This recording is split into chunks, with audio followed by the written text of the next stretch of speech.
Fossil of the day.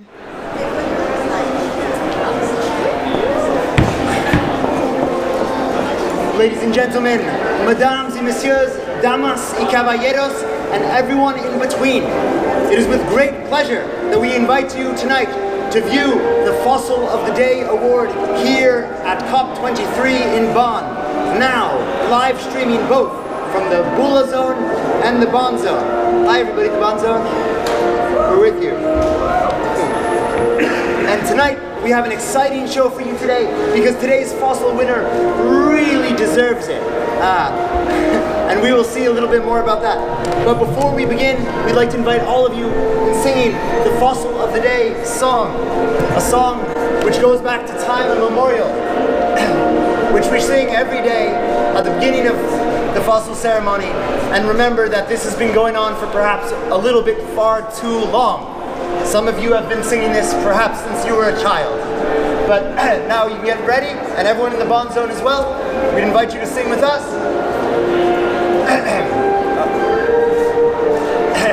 Ready? Warm up. Yeah?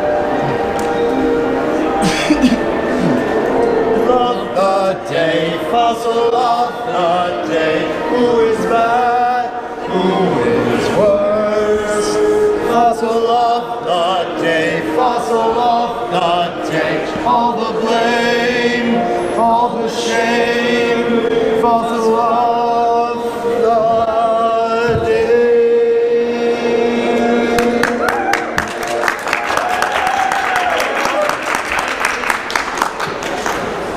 And as we've mentioned, tonight is a very special fossil because we are stepping into the modern era. Live streaming, I'm in two places at once. It's astounding.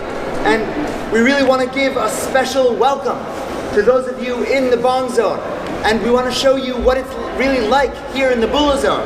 Because this kind of stuff is happening all day. It's crazy. You guys have no idea what's going on over here. It's nuts.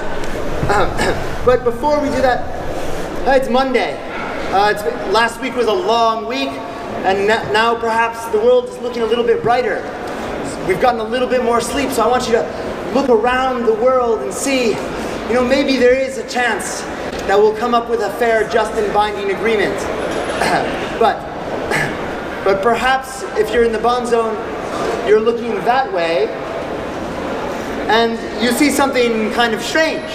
It's a side event hosted by the White House called The Role of Cleaner and More Efficient Fossil Fuels and Nuclear Power in Climate Mitigation.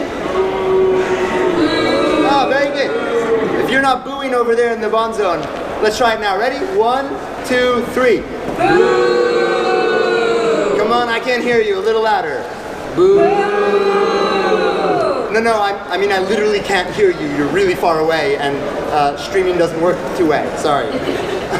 But this is an important segment, and we'd invite all of you to join it right after this, right over there.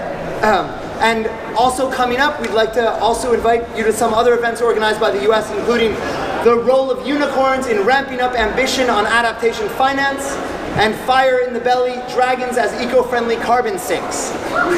Because some of this idea of cleaner and more efficient fossil fuels, that sounds like fantasy land, US, but I think you're already there. So that's cute, but we're not going to actually give you a fossil for that. What we are going to give you is this little raptor with its kind of cute wig. So yeah, there you go. Thank you very much. Thank you. But we're not going to give you a fossil award because simply you don't deserve the best. But we are going to give out a fossil of the award today.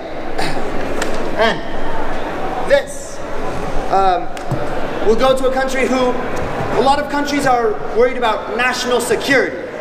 But as we start getting more in touch with our emotional side and what climate change really means, perhaps we should be talking too about national insecurities. Because none of us are a fortress, and every country has their own point of insecurity. The French might be worried about how warming temperatures will affect the baguettes and how long they stay fresh. The US might be worried because it's being led by a person with tiny little hands that are so small they can't even use the little computer. And Australia might be worried because they're on the bottom of the globe, so they have to worry about falling off all the time because gravity goes up.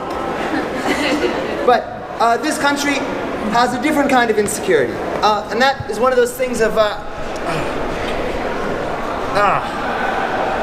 don't you hate it when you have so much oil money in your wallet that it's hard to get it sit flat, you know? That's right, because this country, while it might seem it doesn't have many problems, it certainly does, and today we want to talk about one of those. Because this country, you know, it seems like everything's going well, that everything's going great, but on one hand, we have ambition to be carbon neutral by 2030, and the world's largest fleet of all electric vehicles, and on the other hand, we have a lot of new oil exploration happening. So this country, while everything might look great, actually one of its hands might be this maniacal thing that's trying to destroy the world. And it is a bit disconcerting that while on one hand it might be signing the Paris Agreement, on the other hand, it is actively, we're not so high tech, it is actively drilling into the Arctic. That's right, ladies and gentlemen, you may have guessed it already. It might be on the tip of your tongue, but this country is, while they're claiming to be green nationally, they are providing new oil exploitation that could blow up the carbon bubble far beyond what 1.5 degrees allows.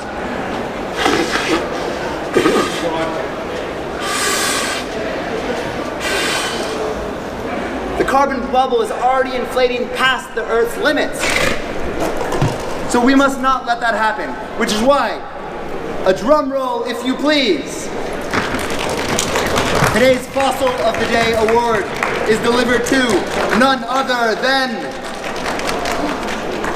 Norway! And we hear boo! And in the bond zone, boo! Great. Is there someone from Norway who can come up and accept this prestigious award? A loud boo for our guest. Okay, you can step up here. Here you go. And here's the Fossil Trophy. Here's your certificate of achievement. That is right. Today's Fossil of the Day award goes to Norway for defending continued Arctic exploitation in court. Imagine, if you will, a wonderful place that is filled with fjords, super cozy knitted sweaters, and 5.2 happy people. This place does everything amazingly well. In fact, their oil is cleaner and safer, and they are better equipped to keep it flowing for generations to come. Whoa, what? Oil for generations to come? In the not so far future, tomorrow morning in fact, the first of 7 court days begins in Oslo. There, the government of Norway will defend to environmental organizations their decision, made less than 6 months after signing the Paris Agreement, to allow new oil exploitation in the Arctic. More generally, the Norwegian government will defend a delusionary fairy tale spun by the oil industry. It's clear that the world's oil and gas reserves already in development will take us past 1.5 degrees Celsius. Unfortunately, Norway is far from alone in their hypocrisy for continuing fossil fuel exploitation and extraction. As we continue to see, many countries deliberately refuse to accept the full consequences of the promises they made and signed in Paris. That it is even necessary, environmental organizations in Norway to sue the government in the first place is a clear example of a country neglecting the fundamental principle of common but differentiated responsibility. Come on, Norway. Time to spin your own tale, one of renewables and transitions. No one is better equipped than you. Can we hear a boo? Thank you very much. Ladies and gentlemen, this has been the Fossil of the Day Award. We will hear every day at 6 p.m., both in person and in 2 dimensions. And we'd like to remind all of you in the Bond Zone to go check out the thing that's happening right over there. that might need some eyes on it to make sure if it's real or not. Thank you very much, and before we close, I'd invite you all to join us in the singing of the Fossil of the Day song. This time, yeah. No, you gotta stay there. Here, and actually you have to hold the flag. Oh. Of the day, fossil of the day, who is bad, who is worse? Fossil of the day, fossil of the day, all the blame, all the shame, fossil of the day. Thank you, we will see you tomorrow at 6 p.m. Welcome to Monday of the second week of the COP23 Climate Summit here in Bonn.